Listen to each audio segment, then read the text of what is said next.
bro, I can't remember how I started the phone call, but I just randomly called Kyle one day and I said, bro, Grab's the guy, you know.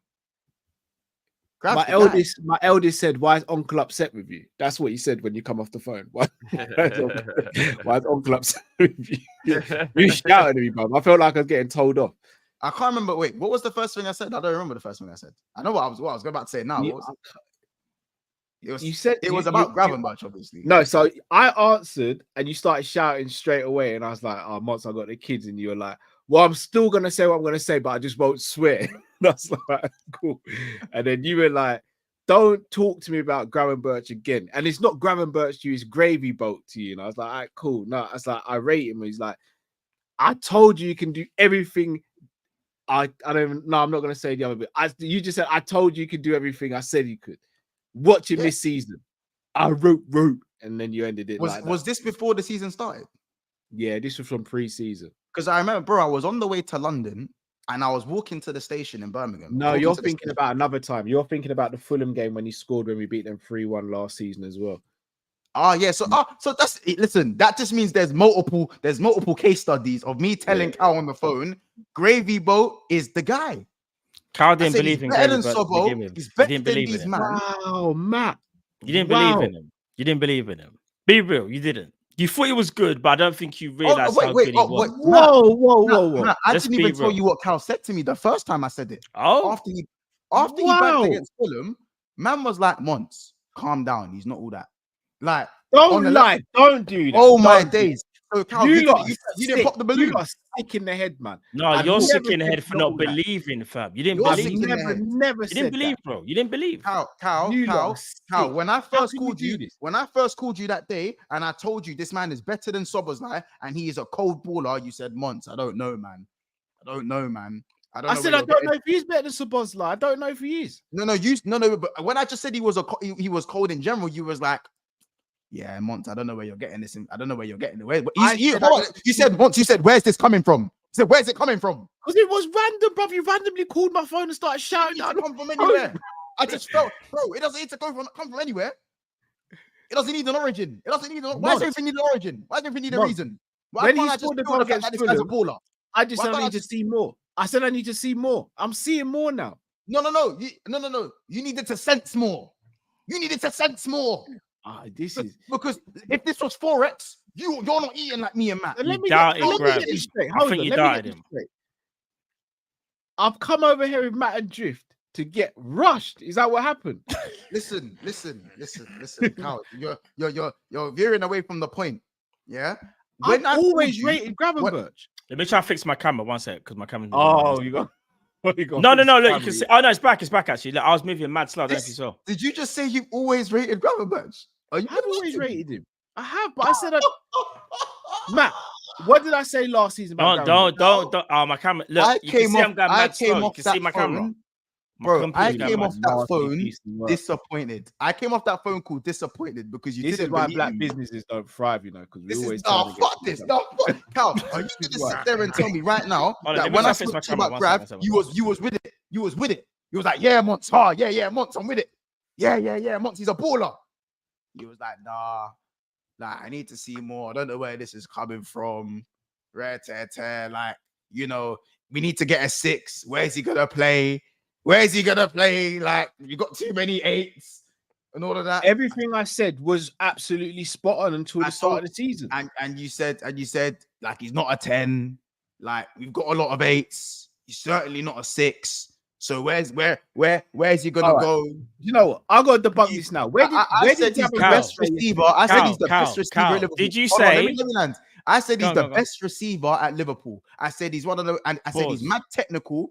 Yeah, and you was just debunking me. You know when Carl does the debunk thing? When he goes, Monts, can I ask you a question? You know he does that one.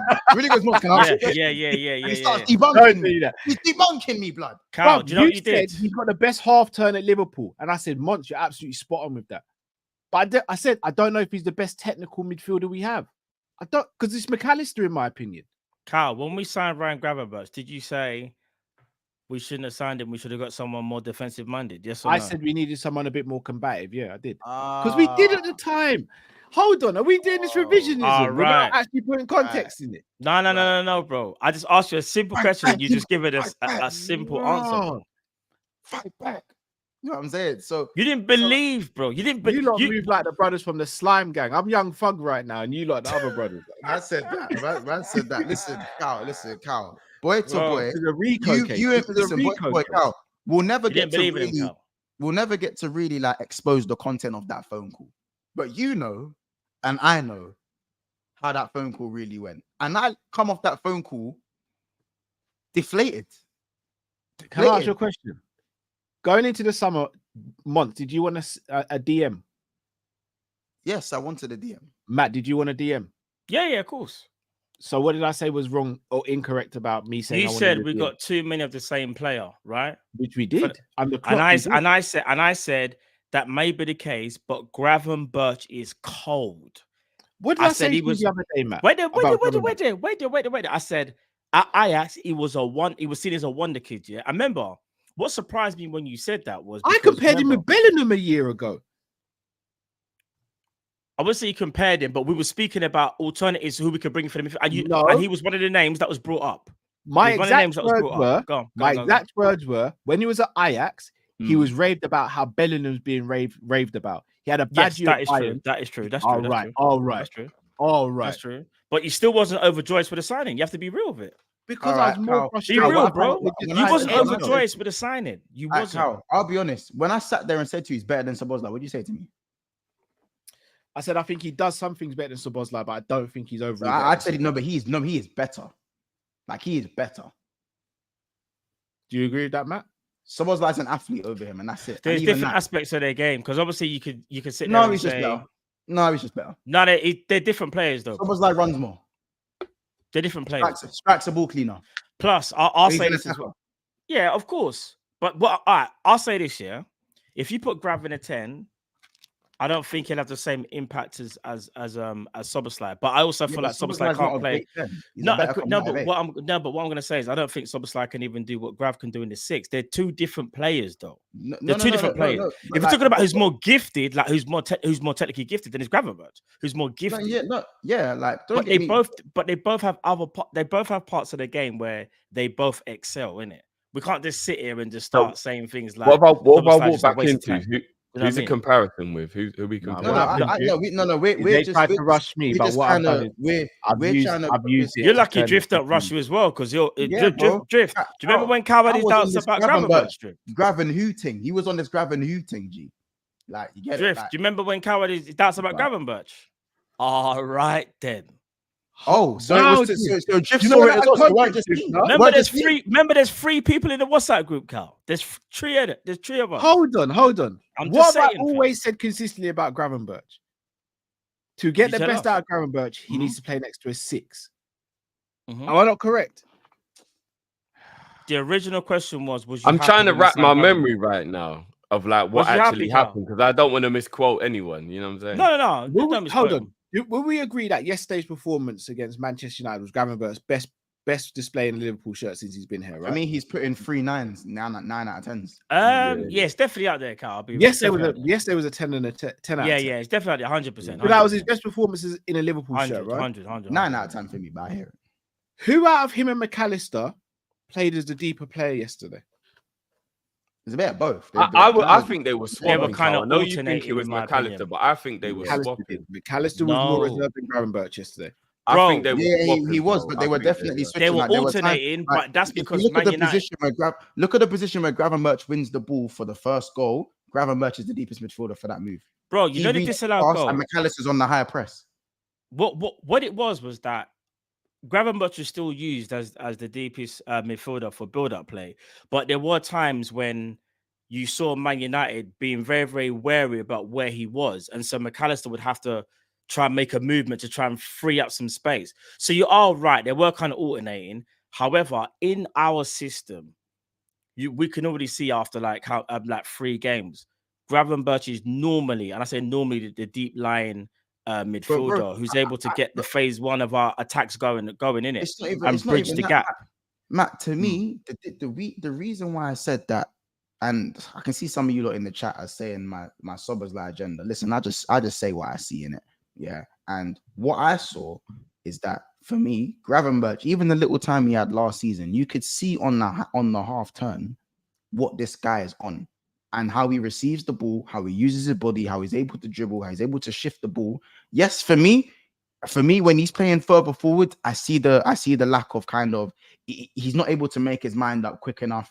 And I understand that. But for me, he's not a 10. He doesn't belong that far up the pitch. I agree. He's not a 10. He needs to win the ball, distribute, or beat a player because he's for someone of his size, he's very elusive. He's elusive also. He's fleet-footed. He's very graceful the way he moves on the ball.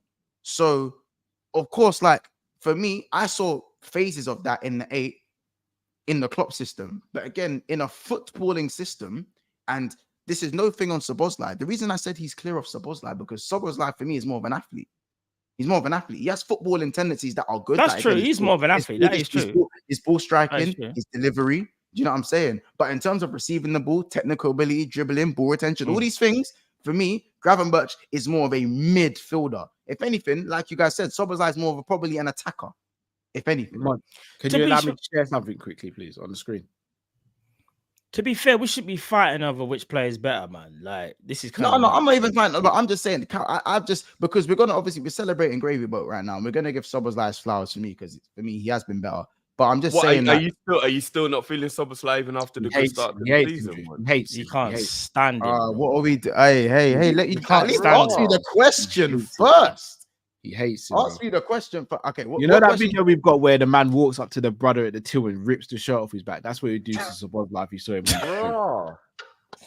you know what it is, bro? I've had it up to here. I've had it up to here. That first half at Ipswich, I was punching particles, fam. But with Szoboszlai over the last 2.5 games, and I say 2.5 games. For me, he's been better. I really enjoyed his second half against Ipswich. I think against Brentford he was fine, and I think even against Man United he was fine. I didn't see any gaps in his game. He didn't light the world up in my opinion, but he done what he needed to do. He done his job. He kept it simple when he needed to keep it simple. He weren't giving away those stupid 5-yard passes that he was doing for large parts of last season. And for me, what impressed me was his engine off the ball, the way he was able to get back during counter attacks. I'm not gonna lie, he done one sprint. And I was a bit like, yeah, he's got jets. He doesn't stretch his legs that much, but he's got jets still. So no, he's very quick. Yeah. You know what Szoboszlai did for me? He's got jets in it. But this season, Szoboszlai, I don't know if any of you lot have ever come to this epiphany or if you lot have ever thought about this, but you know when you watch a player play for another team, but you obviously do it sporadically. So maybe you watch like 3-4 games in a season. Obviously, you watch clips all the time and highlights and stuff, and then you like build up this opinion of a player in your mind, almost like a fantasy of like how great the player is, right? Yeah. And then when they play for you and they don't do what you thought that fantasy was, it just bursts the bubble, and you're like, "Wow, what is this?" That's what happened for me with Szoboszlai, and I just need him to bring back how I thought he was before he was a Liverpool player. Do you get what I'm saying? Cardio Cousins is mad. Cardio Cousins is fucking killing me. Sorry, Monts, can you share the screen that I've got in the background? Yeah, I can. Let me just take the border off. Bro. Let me take the border off. This, in my opinion, should back up everything I've just been saying. Look where Gravenberch's position is. And this is for is this their average position for like the whole game? Is this what and where the average places they're passing the ball from as well? Look, do you know? All right, can I tell you why? In my opinion, go on. So when I say if Gravenberch is playing next to a 6 or a more defensive-minded midfielder, the Gravenberch we're seeing now isn't going to be the final form. We need to see Gravenberch next to a proper 6. Not just him, but McAllister would be where Gravenberch is, and the 6 would be where McAllister is as well. So not only are you helping Gravenberch to improve his game, you're helping McAllister to improve his game, but you're also allowing those two players to rotate with one another, which gives longevity for the rest of the season as well. So when we get into May, instead of having burnout for both of these players, whoever's at the best form or the peak form at that time, they play in that game, whether it be a cup final or a game that could take us to the league title.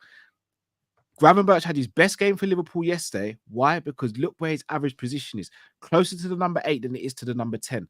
Closer to the attack than it is to defense. He was allowed to be more adventurous. He was allowed to get forward more while McAllister took on the lion's share of the defensive work. Gravenberch still did brilliant with his interceptions and all that stuff as well, because he's a fantastic player. But Gravenberch sat back and said, right, you go and do your thing. And that's why we saw the best of Gravenberch. It's very simple in my opinion. But here's the thing I'm going to say as well. But against Ipswich, he was the deepest midfielder. This is what I was going to say. That's the Man United game. And Brentford. By the way, McAllister do you want me to go and get the clip for Brentford and show you? By the way, guys, I've not once said he wasn't good at Ipswich or Brentford, but we all unanimously said he was his best performance was against Man United. Yeah, because obviously you look at it but also you got to remember, Man United's midfield, there is no midfield for Man United, by the way, as well, by the way. I think we also need to remember Man United's midfield is the least organized out of Brentford and Ipswich's, which is crazy to say, but it's actually true. I also think that McAllister against Ipswich was crap. It was crap against Ipswich. He was better against Brentford, and he was very good today. I don't remember McAllister against Ipswich. I'd have to go because he was nowhere. Because unfortunately, he was nowhere, especially in the first half. But everyone was crap in the first half. But he was a little bit better in the second half as they gassed out. But for me, McAllister, that was one of McAllister's not so great performances. You see what I'm saying? Gravenberch has been the deepest midfielder for Liverpool, in my opinion, and what he's been able to do is allow us an outlet in the first phase. Maybe not so much against Man United, Cal. Fair, we give you your credit for that. Maybe not so much against Man United, but the way he's able to receive the ball in the half and protect the ball and actually find a decent range of passing, whether it's the dink ball over to Salah, whether it's the fizz ball into his feet, or whether it's the straight through the lines into Jota's feet and it goes back out wide to Diaz or Salah. He's been able to do that at a scary high level, like a very consistent level. Do you want to know what I think it was that made McAllister struggle in the first half and then have a good second half? In the first half, Man United, especially being the home team, Man United did what they're really, really good at, which is drawing you into a basketball style game, which they're very effective at. If there's one thing we have to give Man United credit for, even though they haven't been as good as they should be, is that they are very quick on the transition and they score a lot of goals by doing that. So I think the way the first, say, half an hour of the game went, McAllister was like, because remember, he is a more slowed down, controlled player. When the game's fast, McAllister isn't exactly going to be the best in the business, especially that he's a bit slow and whatever. So I think once we changed up a little bit, we got a bit more control and then he understood what was going. So basically the first half an hour was him like figuring out what the hell's going on. Because there was even a point where Casemiro ran past him about maybe the 20th minute mark. And I remember I was like, right, you can't be letting Casemiro run past you. Like, what the fuck is going on? Do you know what I mean? But I think it's because he was trying to figure out, what's going on? Because the game was very fast paced at that point. And Man United were kind of, finding their way in the game. So I think that's why McAllister struggled in the first half. But once he understood what was going on and we calmed the game down and we stopped it being back and forward, which is what we didn't do last season, which is how Man United got the points against us, that was where McAllister came into his own in the second half. And he did have a very, very good second half, McAllister, yesterday. He did. Can I just say something as well? Just that you see how, and again, like fair play to Carl, because obviously in regards to the United game, it would look like that. But let me show you guys quickly. Where is it? See if you guys can see this. Can I show you guys the map for the two other games, the Ipswich and the Brentford game, just to back up? But just give me 1 second. Can you see that, Monts? Yeah. I went into some mad analysis on my channel, yeah. Can you see Gravenberch there playing that little bit deeper than McAllister? And look how he's the receiver in the first phase. This is what I'm trying to say. Like McAllister in this game here was finding it even hard to even like create space for himself. It was Gravenberch who they had more trust in to give him the ball in those tight areas where he's able to spin. And I do think it's by design. Of course, there's going to be games when teams are going to be very aware of his movement and they're going to think, do you know what? Yeah, we're going to have to change this. Like, do you know what I'm saying? McAllister's going to have to find some space because they're looking for Gravenberch. And that's what happened to a degree at Man United. Because if I show you the Man United one now, the quick pick, where's the Man United one here? Look at this. Look at the Man United one. Yeah. Because Man United went with a 4-2-4 press. Yeah. Do you get what I'm saying? Grav and McAllister play in a double pivot, and then one pushes forward into the 8 to make it a lone 6 in our first phase of play. And it switches. Sometimes it's a pivot, sometimes one goes forward. And what that does is it's consistently changing, because again, if the team's pressing with a 4, if McAllister pushes up, that gives Gravs the space to receive the ball. You know what I'm saying? Or if McAllister goes to receive the ball, Grav will come out wide, and then Trent will come in. Trent will tuck in. But that's and the then whole Salah point. will come into the flexible, though. and then Salah We're able drops to into the right wing back position. Yeah, but the whole point is, can I show you the other 2 maps? Yeah, it's quick. It's quick. I'm gonna say, yeah. The whole point of even this system is that it's actually like you can adjust it on the fly. Yeah, that's the beauty of it. Anywhere. And so like, fair, I was saying, Matt, to be fair, he did like Slot did say that in the interview where someone said, "Oh, you're going to be playing a 4-2-3-1." And do you guys remember when he sat there and said, "Actually, well, this is a formation where anyone can receive the ball anywhere," kind of thing.